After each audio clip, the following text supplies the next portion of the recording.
Hi friends, Varalakshmi పూజకైతే మనం కాసుల మాల వేస్తాం కదండి. ఈరోజు ఆ కాసుల మాల ఎలా తయారు చేసుకుంటారో మీ అందరికీ చూపించబోతున్నాను. ముందుగా ఒక టేప్ అయితే తీసుకోవాలన్నమాట. వైట్ కలర్ది కానీ కలర్ది కానీ ఏ టేప్ అయినా వాడుకోవచ్చు.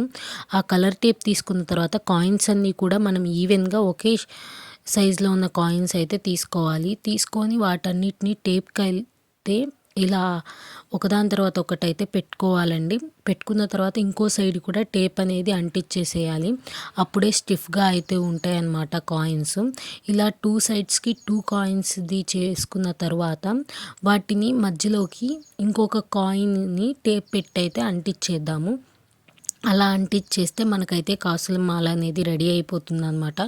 ఇప్పుడు ఈ కాసుల మాలకి మనము గంధము మరియు కుంకుమతో బొట్లయితే పెట్టుకుందాము.